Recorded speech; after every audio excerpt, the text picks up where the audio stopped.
तो hello everyone, कैसे हो आप। मैं अनमोल कुमार और आज आप लोग के बीच साइंस वाला चैनल में हिस्ट्री देखने आए हैं।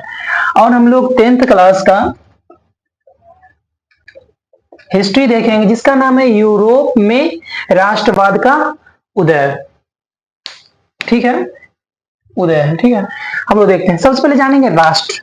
राष्ट्र किसे कहेंगे, किस तथ्य पे हम किसी को राष्ट्र कह सकते हैं। तो राष्ट्र में देखते हैं अर्नेस्ट रेनर के अनुसार सम्मान, भाषा, नस्ल, धर्म में बने क्षेत्र को राष्ट्र कहते हैं। ये बताए थे अर्नेस्ट रेनर के अनुसार जिसमें समान भाषा, एक जैसा भाषा का नस्ल, धर्म में बनने वाले क्षेत्र को हम लोग क्या कहेंगे, राष्ट्र कहेंगे। दूसरा पॉइंट, एक राष्ट्र लंबे प्रयासों, त्यागों और निष्ठा का चरम का बिंदु है। एक राष्ट्र बनने के लिए लंबे समय तक प्रयास करता है, बहुत कुछ त्यागना पड़ता है, उसके बाद उसमें बहुत सारा निष्ठा पूर्वक उसमें हम लोग मदद करते हैं, जुड़ते हैं, तब एक राष्ट्र का चरम का एक बिंदु होता है। इसमें कोई डाउट। अगला पॉइंट देखते हैं, राष्ट्रवाद क्या है। राष्ट्रवाद अपने राष्ट्र के प्रति प्रेम की भावना को राष्ट्रवाद कहते हैं। राष्ट्रवाद ये वर्ड होता है राष्ट्रवाद, तो बहुत लोग में ऐसा लगता है राष्ट्र के प्रति विवाद होना, लड़ाई झगड़ा होना। नहीं, ऐसा नहीं है।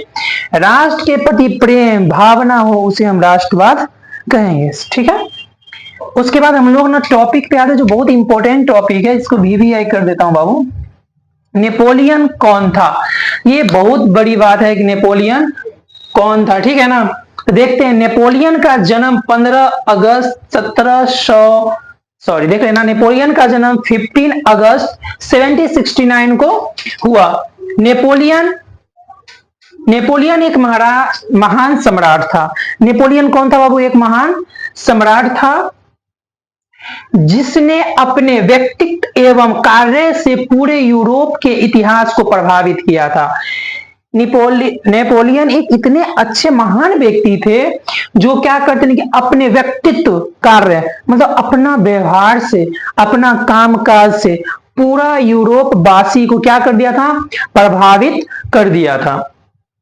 नेक्स्ट पॉइंट इसका है, अपनी योग्यता के बल पर 24 वर्ष के आयु में सेनापति बने। आपसे क्वेश्चन पूछा जाएगा, सबसे कम उम्र में यूरोप का सेना कौन बना था, यूरोप का क्या बोलते हैं महान सम्राट कौन बना था। तो आप इसका जवाब क्या दीजिएगा, नेपोलियन ने।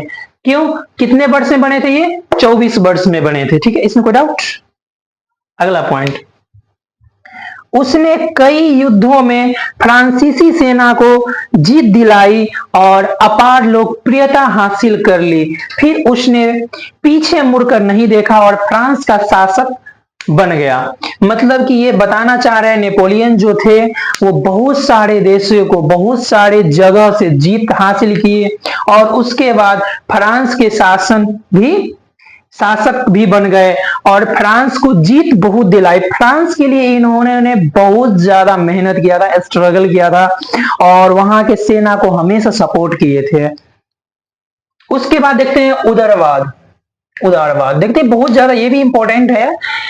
उदारवाद यानी शब्द लैटिन शब्द के मूल्य है। ये जो वर्ड है ना लैटिन है, कि इस वर्ड से मिला हुआ है, लैटिन भाषा के मूल्य शब्द पर आधारित है। आपसे क्वेश्चन पूछेगा हिस्ट्री में कि उदारवाद किस भाषा से लिया गया है, तो आप लोग का आंसर होना चाहिए सीधा लैटिन वर्ड से इसको लिया गया। तो लैटिन किसे कहते हैं, लैटिन एक देश का नाम है जहां से ये भाषा उत्पन्न होता है। कोई डाउट इसमें।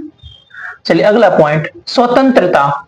नए माध्यम वर्ग के लिए उदारवाद का अभिप्राय या व्यक्ति के लिए आजादी और कानून के समझ सामान्यता। ठीक है ना, इसमें बता रहे स्वतंत्रता के मतलब क्या होता है, फ्रीडम है। मान लो कि हम लोग ना एक घर में बंद है, लेकिन अब यहां से चाबी मिल गया तो हम लोग फ्री हो गए, इंजॉय कर सकते हैं, उसी को हम लोग ना स्वतंत्रता, फ्रीडम कहते हैं। ठीक है, अगला पॉइंट मेरा है निरंकुशवाद क्या है।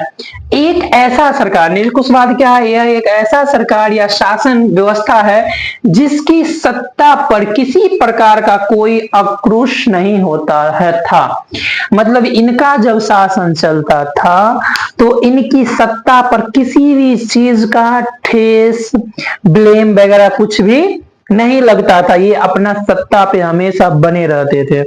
ये जब खड़े होते थे ना तो एक अपना सम्राट, अपना समाज को उत्पन्न करते थे। अगला पॉइंट हम लोग का है जनमत संग्रह। ये क्या है हम लोग इसको जानते हैं, क्योंकि इस बार एग्जाम में ये क्वेश्चन पूछ सकता है आपको शॉर्ट में 2 नंबर का क्वेश्चन के लिए। ठीक है, देखते हैं। यह एक प्रत्यक्ष मतदान है। यह एक क्या है बाबू? प्रत्यक्ष मतदान है, जिसके द्वारा एक क्षेत्र के सारी जनता किसी प्रस्ताव को स्वीकार या अस्वीकार करने के लिए पूछा जाता है। मतलब बताना चाह रहा है जनमत संग्रह क्या है? एक पक्ष है, उस पक्ष के जनता से पूछा जाता है कि आप इस रूल रेगुलेशन को स्वीकार कर सकते हैं या नहीं कर सकते हैं। ठीक है, उसके बाद है यूटोपिया। यूटोपिया क्या है? यह एक ऐसे समाज का कल्पना है जो इतना आदर्श है कि उसका साकार होना लगभग असंभव होता है। आदर्श का मतलब क्या होता है? अच्छा, गुण अच्छा, बिहेवियर अच्छा, सब कुछ उसका बेस्ट हो। ठीक है ना? और इसमें क्या होता है? उसका साकार होना लगभग असंभव है। मतलब कि इस बीच में जो यूटोपिया जो है, यूटोपिया, इसमें ना किसी भी चीज का क्या बोलते हैं ना कि आप लोग इसमें लंछन वगैरह नहीं लगा सकते हैं। ये खुद के लिए एक ब्रांड है। तो आज हम हिस्ट्री में यूरोप के राष्ट्रवाद के बारे में आपको बताएं। इसका आगे हम और वीडियो बनाएंगे तो आपको नेक्स्ट वीडियो में मिलेगा। आज के लिए इतना ही, धन्यवाद।